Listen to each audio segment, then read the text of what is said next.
Hello friends, अब हम लोग बात करते हैं ऑस्मोसिस की। पैसिव ट्रांसपोर्ट का हमारा जो पहला एग्जांपल था वो क्या था? ऑस्मोसिस की। ठीक है, ऑस्मोसिस का मतलब क्या है? देखिए, ऑस्मोसिस का अगर हम लोग डेफिनेशन की बात करते हैं तो लिखते हैं क्या? Movement of solvent means H2O। ठीक है, from the region of its a very important. ठीक है, it's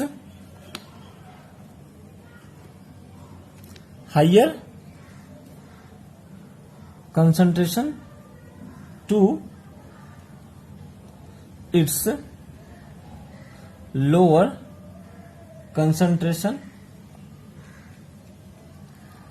across a semi permeable membrane till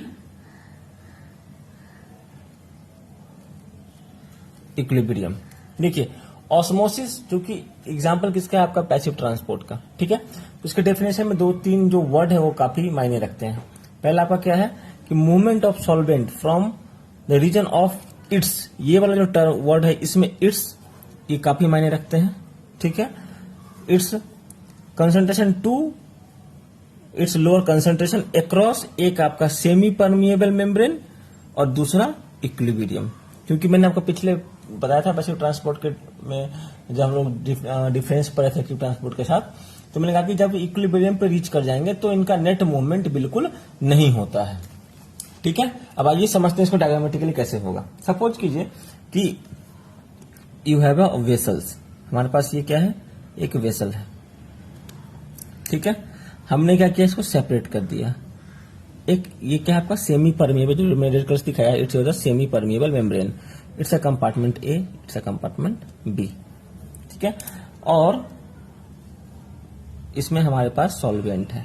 ये आपका ब्लू कलर से मैंने मीन्स क्या इट्स अ फिल दिखा completely solvent. Now see what happened. Suppose in a compartment A we have a 1000 H2O molecule. ठीक है, we have a how much? 1000 H2O molecule. Like in a compartment B we have also a 1000 H2O molecule. Clear? Okay. In a compartment A we have a 100 salt molecule, and in a compartment B we have a 200 salt molecule. Clear? Means it's a solution, है ना? We have mixed a water and a salt in both of the compartment. Means in a A and in a compartment B.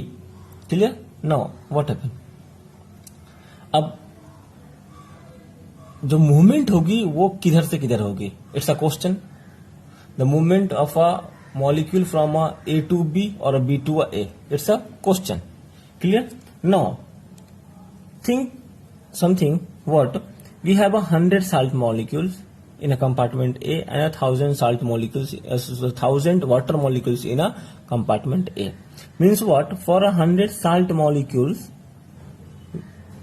we need 100 water molecules to associate with them. Okay, means if you have 100 salt molecules, then for the association with a water molecule we also require 100 water molecules. Clear? Then how much remain of the water molecules? How much water molecules are free? Means if we minus 100 from 1000, then how much? 900 H2O molecule is left in a compartment A. Likewise, in a compartment B we have a 800 H2O molecule, means water molecules, because for the association of a 200 salt molecules in a compartment B we have required a 200 water molecules. Then how much remaining? The 200 subtracted in a 1000, 800 water molecules. Now see, in a which compartment water molecule concentration is higher? Compartment A or compartment B? Listen my question very carefully. In which compartment the concentration of water molecule is higher in a compartment A or a compartment B. Simply, if we see, then we can give an instant answer. In a compartment A, then we have a 900 water molecules, while in a compartment B, we have only 800 water molecules. Means what? Compartment A has a higher water molecules, then the movement from A to B,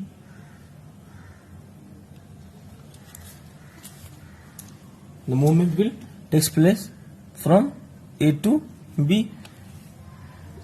When it reaches to equilibrium, then the net movement will be stopped. Clear? Okay. This is your the definition number 1 of osmosis. Now see another thing in this case. Here is a less number of salt molecule, and in a compartment B it has a large number of salt molecule. Means what? Here it's a, we can say in a language of chemistry, it's a dilute and it's a concentrated. We can say it's a dilute and it's a concentrated. Clear? Now if we talk in a case of a dilute and concentration, the movement of a molecule from where to where, means what? Dilute to a concentrated. जो movement होगी इसमें आपका dilute से आपका concentrated की तरफ होगी. तो हम लोग एक दूसरा आप डेफिनेशन लिख सकते हैं ना, ये कि movement of solvent from dilute solution to concentrated solution across semi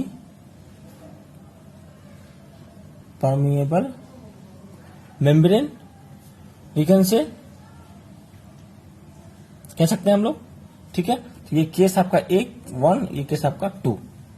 ठीक है, टिल इक्विलिब्रियम आप लोग समझ ही रहे, मैंने मेन डेफिनेशन लिख दिया है, तो टिल इक्विलिब्रियम आप यहाँ पे लगा लेंगे. ठीक. अब बात आती है एक और, जब हम लोग बात करेंगे टोनिसिटी के बेसिस पे. When we talk in a case of a tonicity, then what will happen. Tonicity आप लोगों ने सुना होगा. ठीक. टोनिसिटी का मीन्स क्या आपका, देखिए अब हम लोग थर्ड की बात कर लेते हैं. ठीक है, यहां पे इस केस में आपका नंबर ऑफ जो सॉल्यूट है वो कम है. ठीक है, तो ये सॉल्यूशन क्या होगा? हाइपोटोनिक. और जहां पे आपका कंसंट्रेशन जो सॉल्यूट का है वो ज्यादा है, तो क्या हो जाएगा आपका? हाइपर. देखते ना आप लोग कहते ना कि जब ज्यादा गुस्सा हो, किसी को बहुत जल्दी गुस्सा आता, कहते ना तो वो हाइपर हो गया. ठीक है, तो क्या कहेंगे हम लोग? हाइपर. अब जो मूवमेंट होगी वो किधर से होगी? Hypo to hyper. कम से ज्यादा की तरफ हो जाएगा? नहीं, ज्यादा से कम की तरफ होगा. कम से ज्यादा तरफ कैसे होगा? हम लोग पैसिव ट्रांसपोर्ट कर रहे हैं ना, आप लोग ध्यान नहीं दे रहे. एक्टिव ट्रांसपोर्ट में हमारा कम से ज्यादा की तरफ हो सकता है, लेकिन पैसिव ट्रांसपोर्ट हमेशा ज्यादा से कम की तरफ में होगा. तो कहने का मतलब है कि यहाँ पे वाटर का मॉलिक्यूल जो ज्यादा है ना हाइपोटोनिक में, और हाइपोटोनिक में तो वाटर का मॉलिक्यूल कम है ना. यहाँ पे सॉल्यूट का कंसंट्रेशन ज्यादा है ना, तो ये कंसंट्रेटेड था ना, है ना. और यहाँ पे आपका कम था, तो इसलिए डाइल्यूटेड था ये. ठीक है, तो हम लोग अब इसका थर्ड डेफिनेशन की बात कर ले. जब हम लोग इसका थर्ड डेफिनेशन की बात करेंगे, ठीक है, तो हम लोग लिख सकते हैं इसमें movement of solvent particles from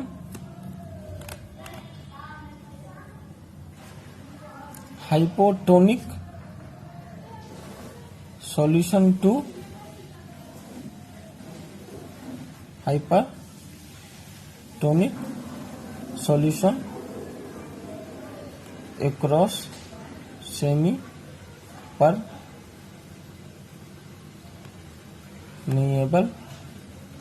membrane लिख सकते हैं हम लोग इसको. ठीक है, तो एक ऑस्मोसिस का देखिए, आप लोग थोड़ा 2 मिनट को ध्यान से देखिए शुरू से. ठीक है, तो हम लोग एक ऑस्मोसिस का क्या कर सकते हैं कि तीन तरीके से डेफिनेशन कर सकते हैं. ठीक। एक आपका जैसे means according to only concentration, दूसरा आपका क्या है उसमें कि डाइल्यूट है कि कंसंट्रेटेड है, और तीसरा टोनिसिटी के बेसिस पे कि हाइपोटोनिक है या हाइपरटोनिक है। क्लियर। अब हम लोग टोनिसिटी के बेसिस पे तो सेल्स को रख करके देखेंगे कि आगे उसमें क्या फंक्शंस होती है। ठीक है।